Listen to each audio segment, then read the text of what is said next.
ایمان کی قیمت حصہ اول۔ پہاڑوں سے گھرا وہ چھوٹا سا گاؤں جسے لوگ چنار پور کہتے تھے، صبح کے دھندلے وقت میں عجیب سا سکون بکھیرتا تھا۔ پرندوں کی چہچہاہٹ، کنویں سے پانی کھینچتی عورتوں کی باتیں اور دور کسی مسجد سے آتی اذان کی آواز، سب مل کر جیسے فضا کو روحانی بنا دیتے تھے۔ اسی گاؤں کے مشرقی کنارے پر ایک بوسیدہ سی جھونپڑی تھی جس میں زینب اپنے بیمار باپ عبدالرؤف کے ساتھ رہتی تھی۔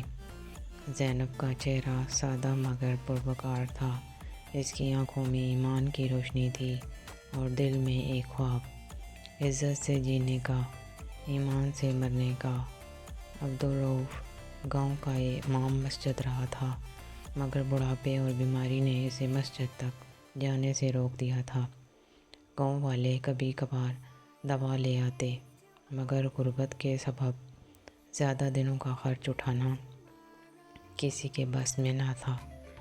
زینب دن رات اپنے باپ کی خدمت کرتی اور دوسروں کے گھروں میں جا کر سود کاٹنے کا کام کر کے گھر چلاتی۔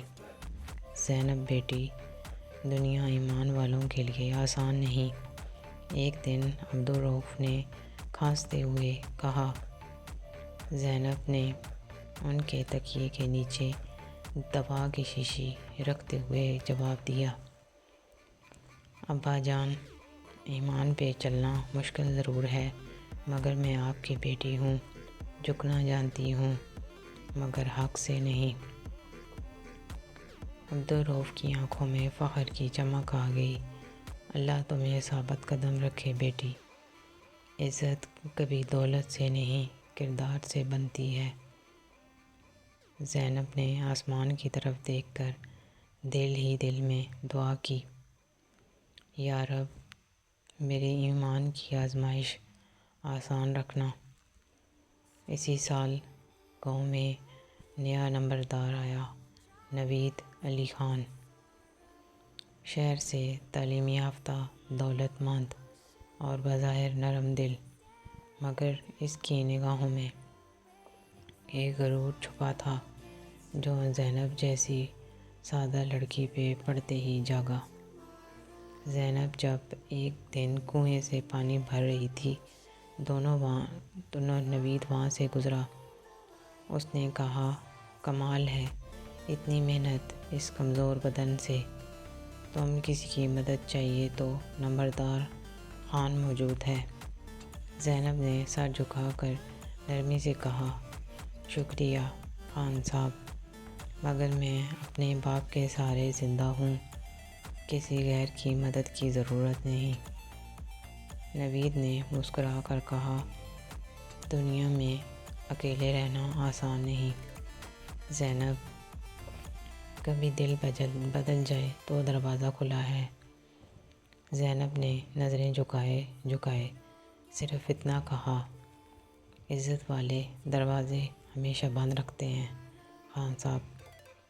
نوید کے چہرے پر مسکراہٹ جم سی گئی، وہ چلا گیا، مگر اس دن کے بعد اس کے دل میں زینب کو حاصل کرنے کی ضد نے جنم لیا۔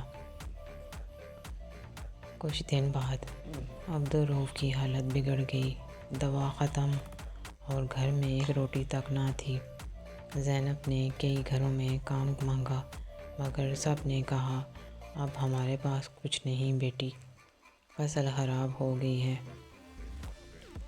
شام کو جب وہ تھکی ہاری گھر پہنچی تو دروازے پہ نوید کھڑا تھا، ہاتھ میں دوائیوں کا تھیلا اور کھانے کا ٹفن۔ یہ تمہارے ابا کے لیے ہے زینب، تم انکار مت کرنا، یہ انسانیت کا تقاضا ہے۔ زینب نے نظریں نیچی رکھ کر کہا، انسانیت کے نام پہ احسان کا بوجھ میں نہیں اٹھا سکتی۔ آپ کا شکریہ، مگر ہمیں بھوک قبول ہے، بے غیرتی نہیں۔ نوید نے سخت لہجے میں کہا، ایمان پیٹ نہیں بھرتا زینب، عزت سے زیادہ ضروری زندگی ہے۔ زینب کی آنکھوں میں آنسو آ گئے، مگر لہجہ مضبوط تھا۔ جو ایمان کے بھروسے جیتا ہے اس کے لیے اللہ کافی ہے۔ خان صاحب، نوید کچھ کہے بغیر مڑ گیا، مگر اس کے دل میں ایک انتقام نے جنم لیا۔ دیکھتا ہوں تم کب تک ایمان پر قائم رہتی ہو۔ کچھ دن بعد گاؤں میں افواہ پھیل گئی کہ زینب رات کو نمبردار کے گھر کے آس پاس دیکھی گئی ہے۔ گاؤں کی عورتیں سرگوشیاں کرنے لگیں، مرد طنزیہ ہنسی ہنستے اور مسجد کے باہر نوجوان شرارت سے کہتے، امام صاحب کی بیٹی کا ایمان تو بازار میں بک گیا شاید۔ زینب کے لیے یہ الفاظ تیر بن گئے۔ عبدالرؤف بیمار بستر پہ تڑپتے رہے۔ بیٹی، کیا یہ سچ ہے؟ زینب چیخ اٹھی، ابا، میں نے کبھی اپنی نظر نیچے رکھنے کے علاوہ کچھ نہیں کیا، یہ سب جھوٹ ہے۔ عبدالرؤف نے آنکھیں بند کر کے آہ بھری، بیٹی، دنیا کی زبانیں زہر ہیں، مگر تم اپنی سچائی پہ قائم رہنا۔ چند دن بعد گاؤں کی پنچایت بلائی گئی۔ سب کے بیچ نوید بیٹھا، چہرے پر مصنوعی غم لیے۔ ایک بوڑھے نے کہا، زینب بی بی پر الزام ہے کہ وہ نمبردار کے گھر رات کے دیکھی گئی۔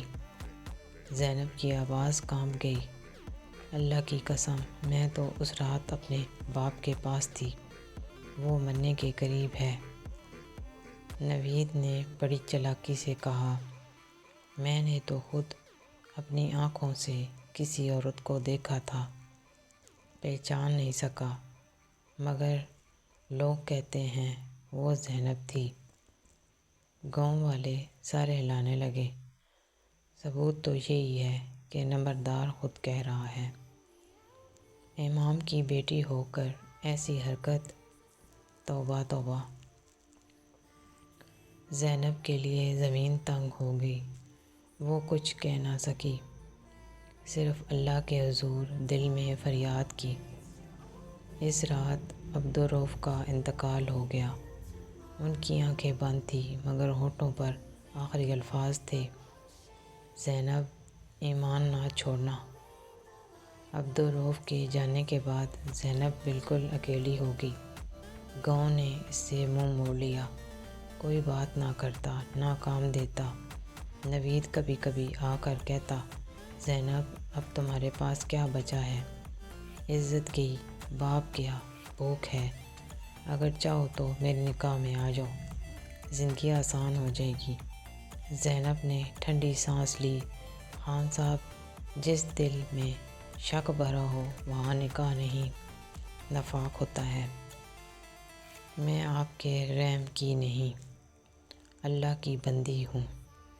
نوید کے چہرے پر غصہ آیا، تم نے انکار کر کے مجھے رسوا کیا، اب تمہیں کوئی جینے نہیں دے گا۔ زینب خاموش رہی۔ رات کو آسمان کے نیچے بیٹھی وہ اپنے رب سے کہتی رہی، میرے اللہ، میں نے تیری دی ہوئی عزت بچائی، اب تو میرے ایمان بچا لے۔ چند دن بعد زینب کی جھونپڑی میں آگ لگ گئی، سارا گھر جل گیا، قرآن بھی۔ لوگ تماشائی بنے دیکھتے رہے، کوئی آگ بجھانے نہ آیا۔ جب زینب نے دیکھا کہ قرآن کی راکھ ہاتھوں پہ چمک رہی ہے، اس نے آسمان کی طرف دیکھا اور کہا، یا اللہ، تو میرا گواہ ہے، یہ ایمان جلنے نہیں دوں گی، چاہے جان چلی جائے۔ نوید دور کھڑا یہ سب دیکھ رہا تھا، اس کی آنکھوں میں نرمی آئی، مگر انا نے اسے روک لیا۔ کہانی کا دوسرا حصہ دیکھنے کے لیے ساتھ جڑے رہیں۔